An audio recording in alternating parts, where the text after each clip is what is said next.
4 बजे बोलते ही स्टार्ट कर देते हैं। जय हिंद, नमस्कार साथियों। आज हमारे बीच में निवर्तमान जिला किसान मोर्चा अयोध्या भाजपा जिला अध्यक्ष जी हमारे सामने उपस्थित हैं। हम उनको सादर नमन करते हैं। श्री रामचंद्र वर्मा जी जो निधान के पूर्वा दर्शन नगर के रहने वाले हैं और इनका पार्टी में, राजनीतिक में और सामाजिक रूप से बहुत महत्वपूर्ण योगदान है। पूरे ज़िले में चर्चित और विख्यात हैं। उनके बीच में हम उपस्थित हैं और उनसे पर्यावरण से संबंधित कुछ मुद्दों पर चर्चा करने वाले हैं। जय हिंद। तो महोदय जी, आज जो पर्यावरण की स्थिति है, यही 50 साल पहले अगर चलते हैं तो मौसम, जाड़ा, गर्मी और बरसात सभी ऋतुएं एक समान रूप से चलती थी अपने समय पर। वर्तमान में ये समय हो गया है कि साल के 12 महीने में 9 माह पंखे की ज़रूरत पड़ती है। पर्यावरण इतना क्लाइमेट चेंज हो गया है। इसका दुष्परिणाम जो देखने को मिल रहा है, गठिया, बाई, दमा, कैंसर, कोरोना, ये महाबीमारियाँ हैं।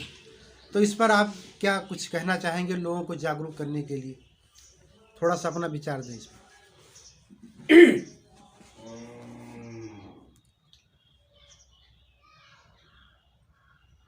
50 वर्ष पहले की जो स्थिति आपने बताई, वो देश की ही नहीं पूरे विश्व के लिए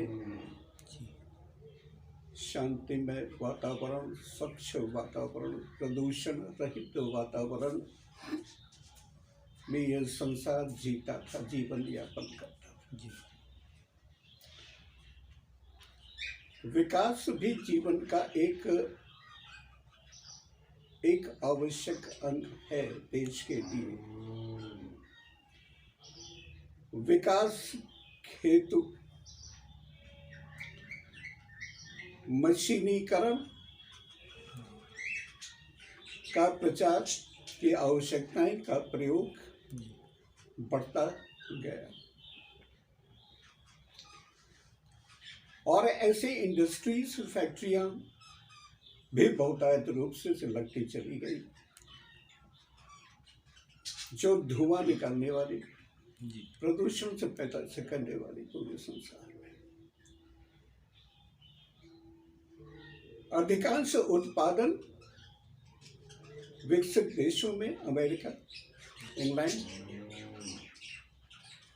रशिया, जापान जैसे देशों में ही मुख्य रूप से हुआ, जहां पर वायु प्रदूषण का प्रकोप बड़े पैमाने पर फैलता चला गया और एशिया में आने के बाद सर्वाधिक प्रदूषण से फैलाने वाला देश चीन, चाइना। ये अपने साथ में अपना विकास तो करते चले गए, लेकिन प्रदूषण से फैलने के बाद पर्यावरण की क्या स्थिति बनेगी, क्या दुर्दशा बनेगी, संसार में मानव जाति मानवीयता के साथ, शांति के साथ जीवन यापन कर पाएगा, इस बारे में न सोचा, न इस बारे में कोई सावधानी रखी। स्थितियां बिगड़ती चली गई। आज की तारीख में ग्लोबल वार्मिंग पूरे विश्व के लिए घातक हो गया है।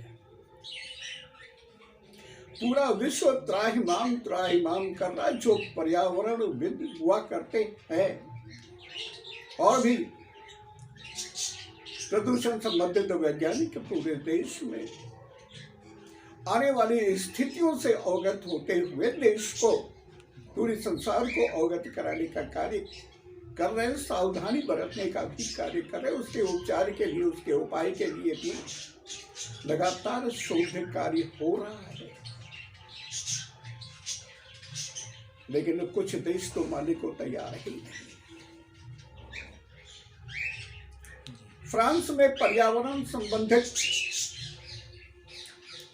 प्रदूषण के नियंत्रण के लिए जो सम्मेलन हुआ, उसमें भारत सरकार ने, भारत में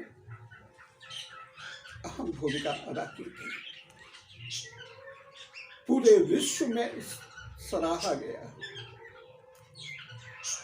और आज की तारीख में प्रदूषण दूर करके पर्यावरण को संतुलित और स्वच्छ बनाने का कार्य तत्परता के साथ, पूरी सक्रियता क्रियाशीलता के साथ कोई देश अगर कर रहा है तो वो भारत है, भारत सरकार।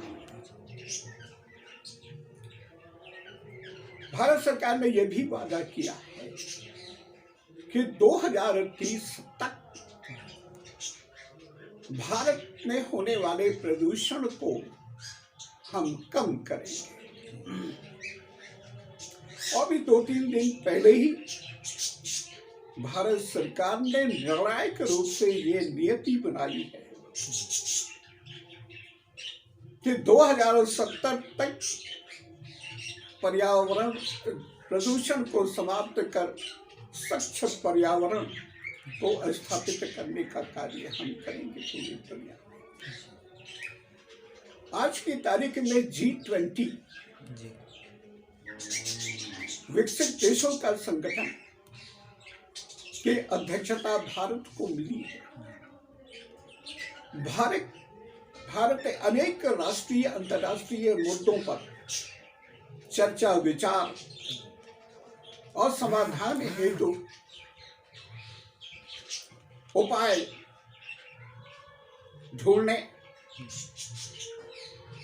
तलाशने और उसे क्रियान्वित करने के लिए उपचार भी, उसके सुविधाएं, उसके प्रयोग के लिए सफल परीक्षण को लेकर भी विचार कर रही है। और एक साल की जो अध्यक्षता का अवसर मिला है उसमें भारत सरकार से विशेष रूप से पर्यावरण के संतुलन को लेकर के पूरे देश और पूरी दुनिया में सक्रियता के साथ